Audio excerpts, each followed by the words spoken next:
Alors, je m'appelle Manon Angonès, j'ai 25 ans. Je suis belge, d'origine italienne et voilà, je suis une passionnée de challenge et de crossfit en particulier. Avant de faire du crossfit, j'étais cavalière professionnelle. Ça a été toute ma vie depuis mes 4 ans. Je suis devenue professionnelle à 15 ans et j'ai arrêté ma carrière à 23 ans. J'ai commencé l'équitation très tôt. J'ai commencé l'équitation à 15 ans. Contre l'avis de tout le monde, c'était beaucoup trop tôt pour commencer à travailler. Si l'école est obligatoire jusqu'à 18 ans, c'est qu'il y a une bonne raison. Seulement, moi, j'ai jamais écouté personne. On m'avait dit l'école c'est jusqu'à 18 ans et moi je me suis dit je vais vous prouver le contraire. À 15 ans je suis partie et ouais vraiment j'ai pas eu cette adolescence comme tout le monde. J'ai travaillé, j'ai été exploitée. Je pense que c'était de l'exploitation carrément, mais j'étais passionnée. Mais quand tu commences très tôt, je pense qu'il y a un petit burn-out qui s'est fait.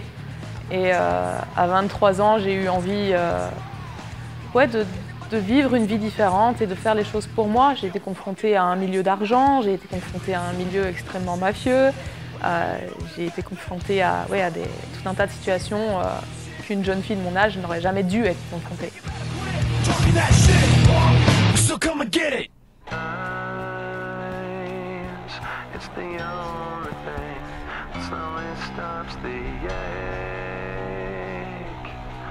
It's made of all the things I have to take. Jesus never ends, it works its way inside. If the pain goes on,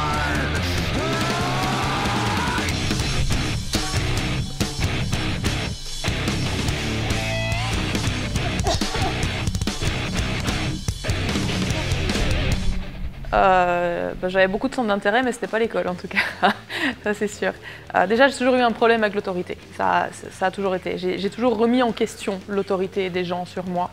Je me suis toujours demandé pourquoi cette personne-là a une autorité sur moi, qu'est-ce qu'elle peut m'apporter, qu'est-ce qu'elle peut m'apprendre. Et malheureusement, l'école ne faisait pas partie de l'équation de ce que je voulais réaliser dans ma vie. Je voulais devenir cavalière, c'était tout ce que je voulais faire. Et l'école ne me servait absolument à rien. Je voulais partir monter, je voulais partir travailler et j'étais obligée de rester là. Donc du coup, j'ai préféré passer beaucoup de temps dans les rues avec des personnes pas très fréquentables, à faire tout un tas de conneries, ce qui m'a causé beaucoup de problèmes. Hein. J'ai été une élève horrible. Donc aujourd'hui, j'en suis pas fière, c'est juste que voilà, c'est moi, sans regret aucun.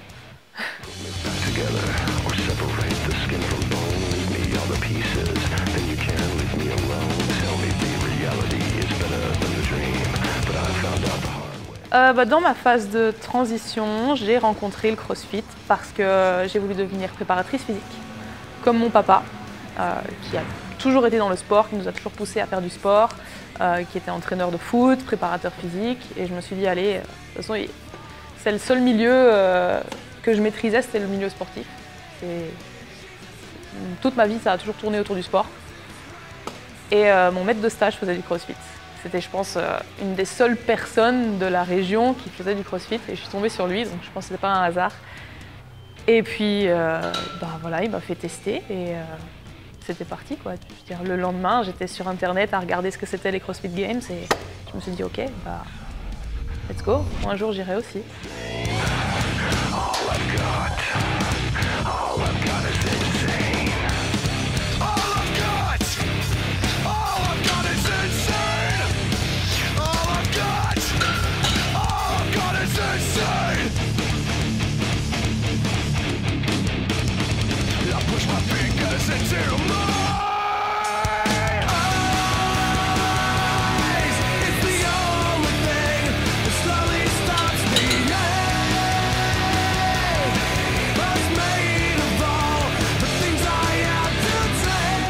Je fais pas les choses juste pour le loisir en fait, je fais les choses pour gagner, c'est ce que j'aime, c'est gagner.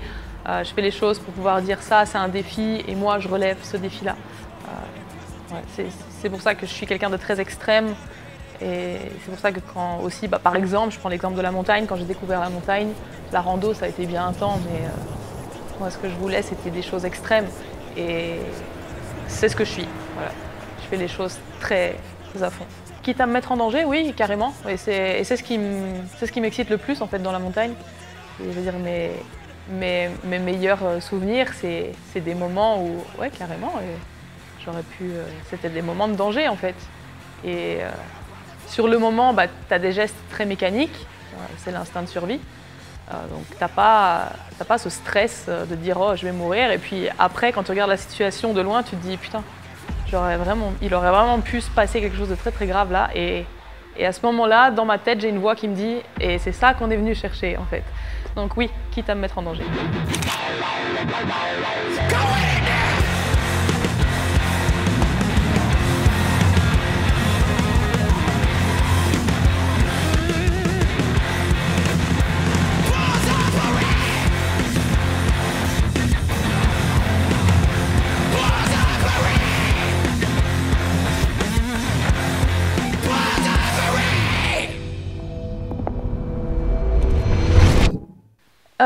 Comment j'ai vécu ma première qualification au CrossFit Games? Bah, ça a été un énorme soulagement parce que je suis passée à côté de nombreuses années pour beaucoup de choses. Il y a eu tout un tas de bêtises.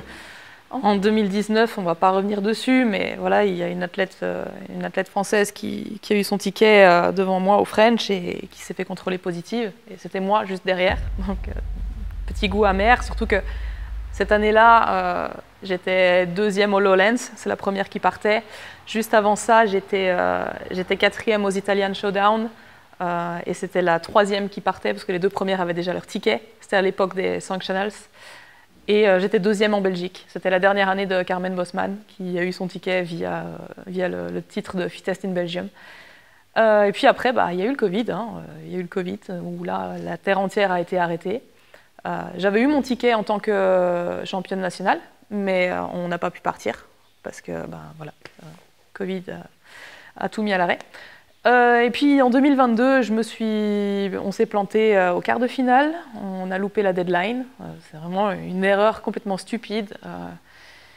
Parce que c'était pas une erreur de fitness, c'est pas que j'étais pas en forme, on a juste fait une erreur de calcul dans les horaires.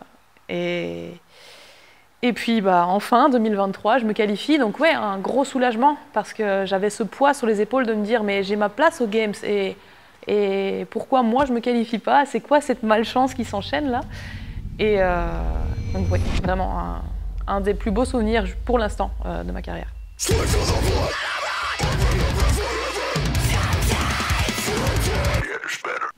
Les Rocks pour moi c'est un peu une histoire de vendetta. Donc en 2022 où je loupe la deadline au quart de finale, ma saison s'arrête.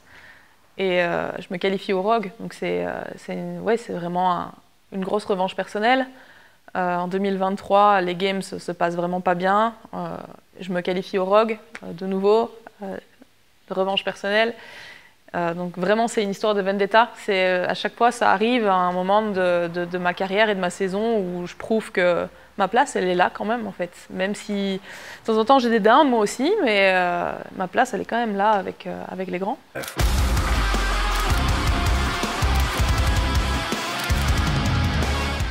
Les semis, ça a été compliqué pour beaucoup de choses. Je pense que la vie, elle a voulu m'envoyer un gros message qu'elle m'avait déjà envoyé aux Games, mais peut-être que je ne l'ai pas compris sur le moment ou mal interprété. Là, en tout cas, elle me l'a renvoyé 3 fois plus fort. Donc déjà, le fait de ne pas me qualifier, ça a été une grosse blessure dans mon ego, parce que j'étais prête, physiquement, j'étais prête, j'étais en forme. Il y a aussi le fait que au fur et à mesure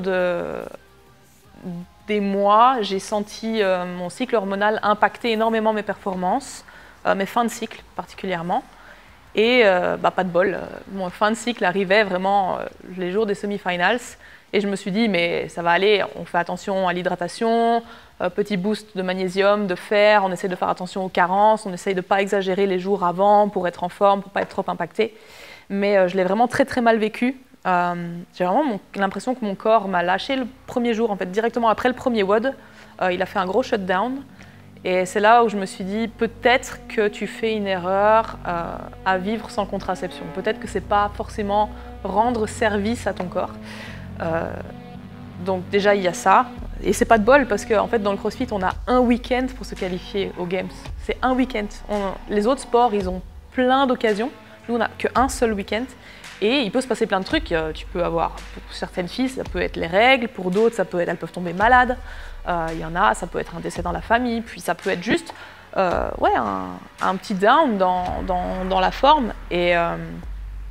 Et c'est dur parce que tu peux pas rebondir derrière, c'est fini en fait, ça s'arrête là, le jeu s'arrête là. T'es pas qualifié aux Games, t'es pas qualifié aux Games. Donc les semis ça a été dur, très très dur de voir les autres partir aux Games et pas moi, ça fait mal. Le fait d'être passé à côté des Games là, forcément, soit tu rebondis, soit tu restes en bas. Et parfois, on a besoin de toucher un peu le fond de la piscine pour remonter beaucoup plus fort. Et forcément, j'en tire des leçons. Mentalement, forcément, ça renforce toujours ce genre de choses. La vie, c'est pas donner des coups, c'est savoir encaisser aussi. Et j'encaisse très très bien parce que je veux dire, le lundi après les semi-finals, j'étais déjà en train de me dire ok. Maintenant, on va faire ça comme ça, le programme c'est ça, on va améliorer ça, on va travailler sur ça, on va faire ci, on va faire ça. Enfin, c'est parti dans tous les sens dans ma tête. D'où la décision de reprendre les rênes de mon entraînement comme je l'ai toujours fait, dans les années précédentes, les années où j'ai toujours été la plus performante. J'ai besoin de contrôle en fait. J'ai besoin d'être moi-même et être moi-même, cette personne-là ne rentre pas dans un groupe en fait. Et c'est peut-être l'erreur que j'ai voulu faire ces derniers mois et cette dernière saison, c'est de vouloir m'adapter à un groupe et à une vision. Et voilà. Quand on n'est pas soi-même, la vie elle te met des claques.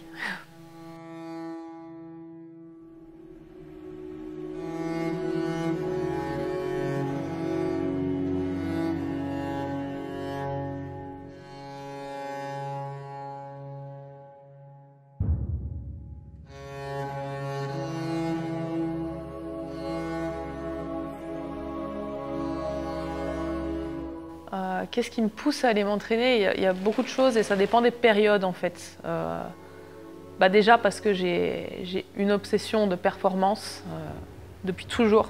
C'est pour ça que je fais tout ça, c'est pour ça que je me fais mal. Et pour évacuer aussi beaucoup. Je suis quelqu'un qui a beaucoup d'émotions en elle, beaucoup de colère. J'ai toujours eu des problèmes de gestion de colère.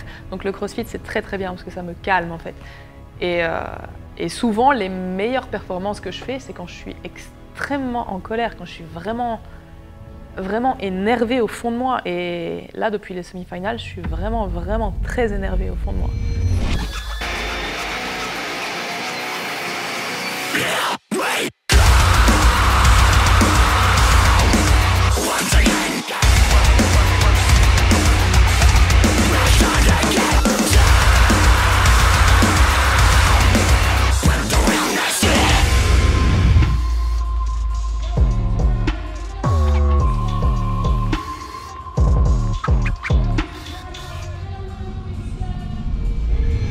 Qu'est-ce que c'est le CrossFit pour moi? C'est cliché de dire ça, mais c'est du dépassement. Bien au-delà du dépassement physique, c'est du dépassement mental. Parce que le CrossFit va te confronter à tout un tas de choses que tu as voulu fuir un peu dans ta vie. Donc les personnes qui ont un peu trop d'ego vont justement se retrouver confrontées à revoir un peu leur ego à la baisse et à redescendre un peu sur terre avec le CrossFit. Justement, les personnes qui ont une très très faible estime d'elles-mêmes vont, grâce à l'apprentissage de nouvelles choses, à pouvoir soulever des charges qu'elles ne se pensaient pas capables de soulever, vont développer une confiance en elles.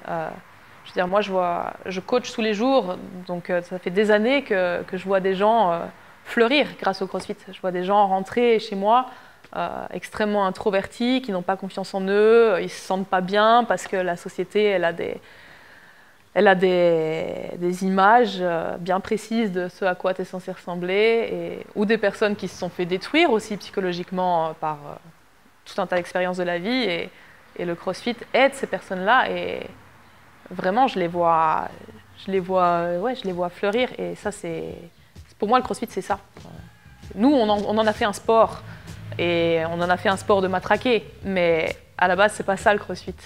C'est pas ça, le CrossFit à la base, c'est toutes ces personnes qui franchissent la porte des gyms pour affronter leurs démons, en fait.